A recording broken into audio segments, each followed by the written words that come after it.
안녕하세요. 네. 자, 오늘 세무사님과 콜라보 2탄입니다. 아까 이제 1편에서도 좀 얘기를 하다 보니까 좀 생각보다 내용이 많아서 원래 한 편을 예상하고 왔는데 두 편으로 좀 일단 나눠서 준비를 해 볼 것 같아요. 좀 짧게 포인트로 좀 말씀을 드리도록 하겠습니다. 전편에서는 경비처리 범주까지 좀 말씀을 드렸었는데요. 이제 개원 경비 처리에 좀 약간 포함되는 부분이긴 한데 또 가장 질문 많이 주시는 부분이긴 합니다. 그렇죠. 대부분 이제 개원을 하시면서 또는 개원을 하고 나서의 차량 구입이 좀 많으세요. 수입 차량을 많이 구입하시긴 하는데 또 겸사겸사 또 경비 처리도 된다는 또 핑계거리도 있고 많이들 차량을 좀 자주 바꾸시기도 하고 개원 어느 정도 병원이 자리 잡히면 바로 구매하시기도 하고 좀 많이 질문 주신 내용이 경비 처리가 범주가 얼마나 되는지에 대한 부분 계속 보면 바뀌어서 저도 헷갈려요 사실은.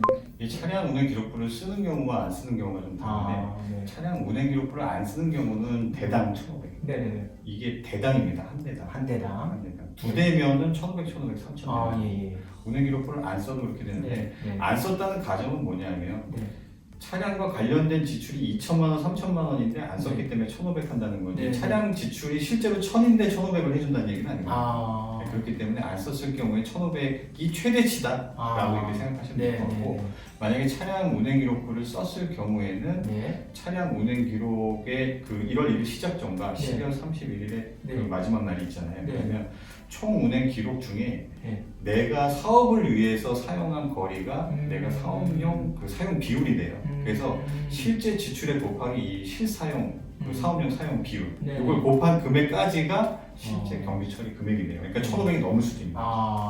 유튜브 공개적인 방송에서 뭐 이렇게 자세하게 얘기할 수 없지만 어찌됐든 세무사님께서는 당연히 신경을 써주시겠죠. 그런 부분들을. 차량 운행 같은 경우에는 사실 출퇴근도 어느 정도는 사업과 관련됐다고 보이는 거예요.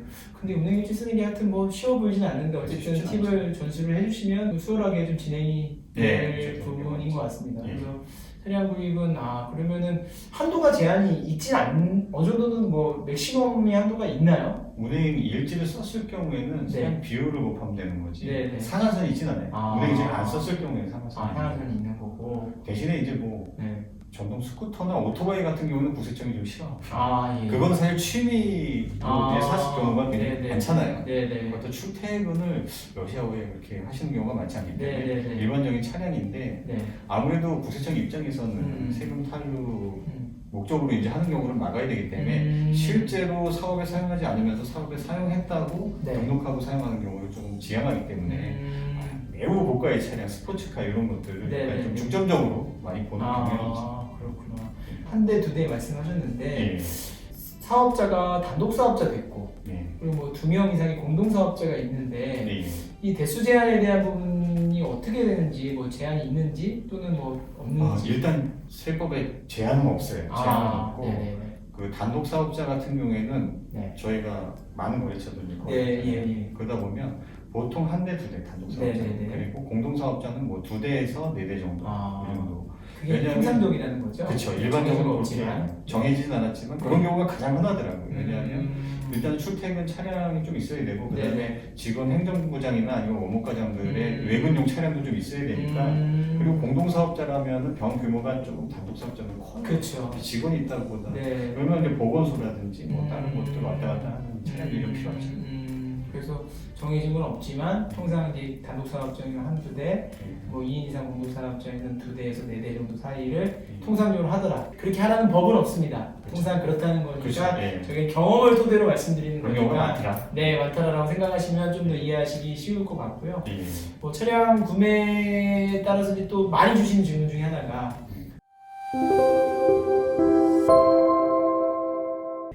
이거를 내가 돈이 있는데 현금으로 구입하는 게 좋냐? 제일 많죠. 리스는 뭐 아니면 대출 받아서 넣는 게 좋냐 이런 질문들을 어떤 게 유리하냐라고 많이 질문을 하실 거예요. 항상 그런 건 어떻게 일단 보시면 좋을 것 같으세요? 동일 모델이라고 한다 그러면 사실은 가장 싼 게 좋아요. 그러니까 어떤 게 유리하냐라고 얘기하는 게 어차피 경비 처리를 해야 되니까 조금 리스를 해서 비싸게 주고 하면 다 경비 처리하면 사업에 도움되지 않습니까? 라고 얘기해요. 근데 현금으로 주면 5천에 살 거를 리스에서 7천에 구입을 하게 된다 그러면 2천을 더 비싸게 주고 산 거잖아요. 그렇죠. 2천을 초과 지출함으로 인해서 얻는 절세 효과는 아무리 많아봐야 1,000만 원이거든요. 그 절반이. 그럼 2천 지출하고 추가로 지출하고 1,000만 원 추가로 이득을 얻는 거니까 그거는 좀 지양해야 될 부분이에요. 그래서 저는 원장님들 그런 질문하시면 최대한 싼 거를 사라. 차량을 싼 거 사라는 뜻이 아니라 동일 모델이면 현금이나 리스나 렌탈이나 요 셋 중에서는 아무래도 현금 구입이 제일 싸겠죠. 아마 그럴 거예요. 왜냐면 불필요한 이자 비용이 안 들어가요. 리스 이자가 안 나가니까. 그리고 그 리스 회사의 이익분이 없어지니까. 그런데 뭐 이런 말씀을 드리면 일단은 그 차량 구입처에 갔다가 또 전화를 주시는 경우가 대부분이죠. 그렇죠. 딜러들이 이제 사업자는 다 리스납니다. 근데 그것도 제가 100%가 된다는. 뭐 법인이랑 또 개인이랑 다른데 개인 것도 법인으로 얘기하고 법인 것도 개인으로 유리한 쪽으로 막 갖다 붙이다 보니까 또 전화가 오는 경우가 많다는 거죠. 그분들이 이제 틀린 얘기를 한 건 아닌데 이제 원장님하고 관계없는 얘기를 하는 경우는 있죠. 해당이 안 되는데 해당이 되는 것처럼 얘기해서 리스를 이용하게끔 가장 많은 게 이제 원장님 그거 리스로 하면 보험료가 안 오른다. 건강보험 맞아요. 질문하려고 했어요. 이거는 지역가입자에 해당하는 부분이에요. 지역가입자는 네. 자기의 재산 상태, 뭐 전세로 있느냐, 월세로 있느냐, 보증금이 얼마냐, 자기 건물 얼마냐, 차량이 있느냐에 따라서 보증료가 왔다 갔다 해요. 건강보험료가. 그렇지만 원장님을 개원하시면 사업장 가입자라고 원장님이 종합소득세 신고할 때 신고하는 연소득 금액에 따라서 건강보험료가 산출되는 거지 내가 차량 한 대 더 산다고 해서 이 보험료가 달라지진 않아요. 그러니까 틀린 얘기는 아니지만 해당 없는 얘기예요. 맞아요. 전혀 상관없다는 거. 우리 병원은 그 직장 가입자이기 때문에 본인이 고용주긴 하지만 직장 가입자 포함되어 있기 때문에 건강보험이 절대 올라가지 않는다. 아무리 고가 차량을 사더라도 경비처리 문제와 다르게 건강보험료가 올라가지 않는다라고 생각을 하면은 좀 정리가 될 것 같습니다. 자, 리스는 이제 그런 게 있어요. 영업사원 분들이 좀 본인 수당을 좀 더 받는 것 같더라고요. 다 그런 건 아니죠.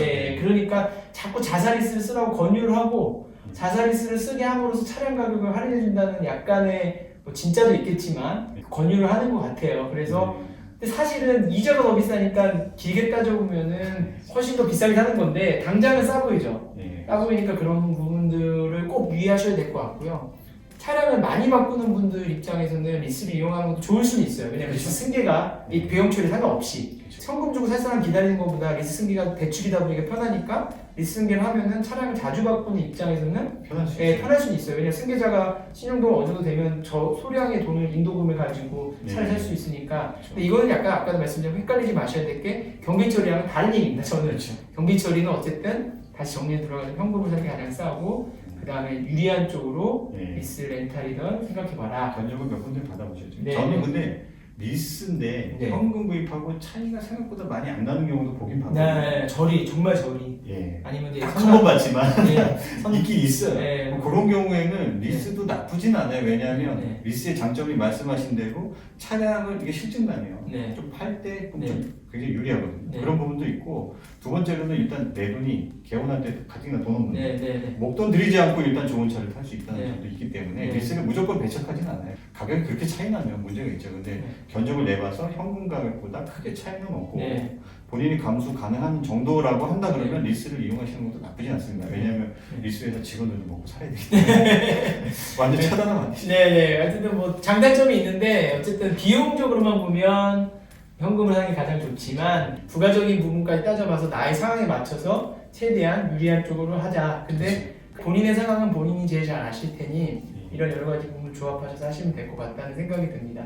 건강보험이 올라갈 걱정이 없다. 이렇게 생각하시면 될 것 같아요.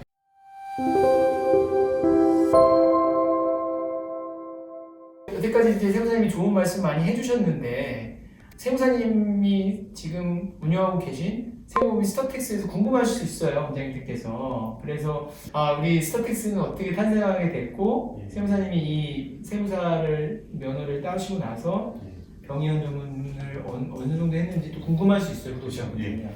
저희 2007년부터 세무사를 했는데 그 세무사 사무실에서 근무로 회의 같은 거 이렇게 하고 나서 2010년에 개업을 했어요.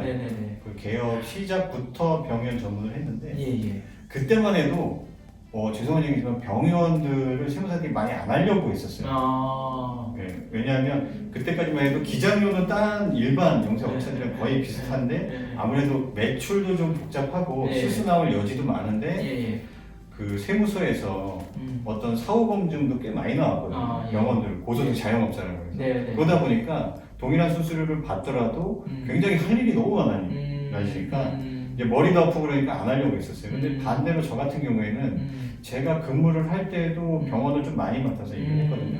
그런데 원장님들 상대하는 게 일반적으로 직원들이 얘기하는 말 들었던 것과는 달리 굉장히 합리적이고 심플하게 진행이 됐었어요. 그래서 저랑 맞겠다 싶어서 처음 개업했을 때부터 병원 집중적으로 이제 했죠. 그때는 아무래도 시기적으로도 그렇고 제 개인 성향도 그렇고 그게 맞았어요. 그래서 지금 한 13년 정도 계속 해오고 있는데 지금 같은 경우에는 이제 병원 거래처 수는 300곳 정도 이제 거래하고 굉장히 많으시네요. 그래서 세무사를 선택함에 있어서도 되게 신중하게 하셔야 될 부분인 것 같긴 해요. 왜냐면은 안타까운 게 뭐냐면 주변의 지인의 세무사가 꽤 많을 수도 있어요. 친척이나. 근데 이게 승부를 잘못해 놓으면 되돌릴 수가 없으니까. 그리고 또 바꾸기도 애매하고. 그러니까 첫 단추가 되게 중요하다고 생각을 하거든요. 그래서 그 세무 선정도 꽤 중요하다고 생각을 합니다. 그러면은 윤영 대표 세무사님이 신뢰가 가는데 세무 스타티스 어떤 점이 좀 더 병원에 특화되어 있고 어떤 점을 더 유리하게 병원 원장님들을 여태까지 300곳을 이뤄오시면서 하실 수 있는지에 대한 부분 어필 한번 좀 마지막으로. 저희가 개원 이후부터 병원들을 이렇게 쭉 관리를 하다 보니까 제일 중요한 게 그때그때의 그 매출을 산출하는 게 굉장히 중요하더라고요. 왜냐하면 개원을 시작하면 양도양수를 한 사업장이 아닌 이상은 매출 제로에서부터 시작을 하거든요. 그렇죠. 그러니까 이 기울기가 천천히 느느냐 빨리 느느냐에 따라서 원장님이랑 그 세무 상담을 해야 될 타이밍도 좀 달라지고요. 그러니까 우리가 원하는 정도의 어떤 그 세액공제라든지 아니면은 인원의 채용 시기라든지 왜냐하면 세금이 많이 나오면 사람을 채용해서 세액공제도 받을 수 있고 지원금도 받을 수 있거든요. 사람이 필요하지 않은 상태에서 채용할 필요는 없지만 충분히 매출이 나오고 세금이 많이 나오는 상황이라면 절세 효과도 있고 세액공제나 지원금의 효과도 있는 인원 채용을 뒤로 미룰 필요가 없는 거예요. 그러다 보니까 저희가 그런 매출액 증가나 이런 부분들을 미리 체크를 해서 생각보다 완전히 우리가 이렇게 늘 줄 알았는데 기울기가 굉장히 가파르게 늘더라라고 하면은 완전히 가결산을 통해서 예상 세액을 산출해서 원장님하고 미리 이제 상담을 하죠. 그런 약간 기동성이 다른 세무법인보다는 조금 그러면 이제 그 개원 후에 세무 관리가 굉장히 중요하다고 보거든요. 그런데 지금 말씀하신 건데 그런 거를 관리를 꾸준하게 해주시고 그렇죠. 초창기.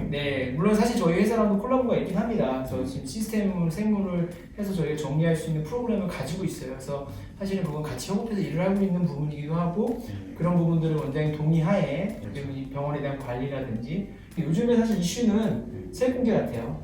나라에서 정말 큰 혜택을 줬는데 병의원에 대한 구조나 인원 구조라든지 아까 말씀하신 세액공제 부분을 다 받을 수 있는 거 아닌가요? 그렇죠? 그렇죠. 원래는 전부 다 받을 수가 있는데 지금 2018년 이후에 개원했다고 하면은 혜택이 가장 크겠죠. 2017년 이전 같은 경우에는 생각보다 금액이 많지는 않아요.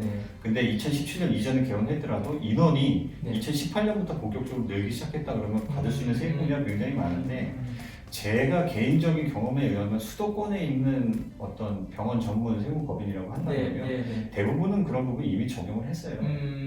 그런데 주로 이제 지방 쪽 이런 부분들은 적용이 안 된 부분이 많더라고요. 그런데 지금 좋은 말씀해 주신 게 그런 경정청구, 경정청구라고 하는 거는 뭐냐면 우리가 이미 신고한 그 세무 서류 장부에 우리가 미처 신청하지 못한 세액공제 부분이 있다 그러면 그걸 신청해서 환급을 받을 수 있는 제도가 경정청구거든요. 그러한 경정청구를 대행해주고 수수료를 30% 받아가는 업체들이 있어요. 물론 세무법인이어야 하죠. 세무 대행을 하는 거니까.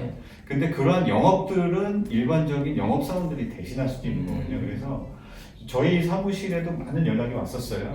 이런 사람들이 왔다 갔는데 내가 좀 해야 되는데 되게 자신 있게 말씀드리는 경우에는 저희와 거래하고 있는 병원들은 그런 업체를 안 통해도 돼요. 이미 다 적용이 돼 있다는 거죠. 그러니까 원장님들이나 기장을 맡기는 사람들이 바라는 게 사실 이런 부분인 것 같거든요.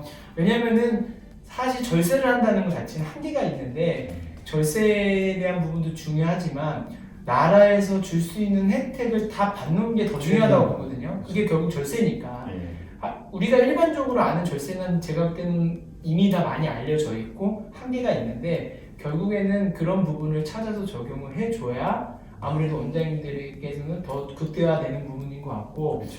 대부분 그런 부분들을 걱정하실 수 있는데 스타텍스의 윤영희 세무사님 같은 경우에는 그런 부분이 이미 다 준비가 돼 있고 제가 옆에서 봐올 때도 이미 그 수많은 경험과 연구를 통해서 극대화시켜서 받는 부분이 제가 옆에서 봤을 때는 굉장히 좋았던 부분인 것 같아요. 퇴근을 못하는 이유가 그거죠. 그거 계속 네, 맞아요. 왜 퇴근을 지금 시간도 뭐 바쁜 시간 쪼개서 지금 한 10시가 넘어가는 것 같은데 그래서 요약을 하자면은 세무사님의 또 장점이나 이런 부분을 통해서 원장님들께서도 또 현명한 판단을 해주셨으면 좋겠어요. 스타텍스랑 거래하면 좋지만 어쨌든 앞서 내려한 그런 팁을 가지고 또 어느 곳을 거래하시든지 어느 정도 제가 볼 때는 본인도 어느 정도 조금 기본적인 지식이 있어야 된다고 생각하거든요. 세무를 맡긴다 하더라도 그렇죠. 무조건 그냥 내가 세무 기장을 맡겼다고 해서 나는 아무것도 모르니까 세무사님 알아서 해주세요 라는 거는 그거는 좀 제가 볼 때는 좀 무리가 있는 것 같아요. 무리도 있고 저희한테도 결국 나중에 안 좋더라고요. 왜냐하면 이러한 부분들을 어디 이미 다 적용을 하고 있는데 다른 데서 들으시고 이런 게 있다는데 라고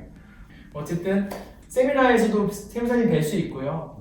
개인적으로 또 궁금하신 거나 있으시면 아래에 나가는 문의 주시면 아마 세무사님께서 최대한 친절하게 상담을 드릴 거라고 믿습니다. 네. 어쨌든 뭐 오늘 두 개 편으로 나눠서 간단하게 좀 플로우에 대해서 말씀을 드렸는데 어쨌든 뭐 어떠셨나요? 그래서 그 질의응답식으로 좀 자연스럽게 진행을 좀 해보았고요. 어쨌든 보시고 도움이 되셨으면 좋겠습니다. 또 다음에도 또 많이 성원을 해주시면 심한 편이 많습니다. 뭐 예를 들어서 양도양수 혹시 유의해야 될 점도 있고 뭐 여러 가지 개원 세무 관리라든지 자녀에 대한 증여 계획이라든지 이런 편들이 있으니까요. 네, 어쨌든 뭐 이상 첫 콜라보를 마치겠습니다. 네, 감사합니다. 네.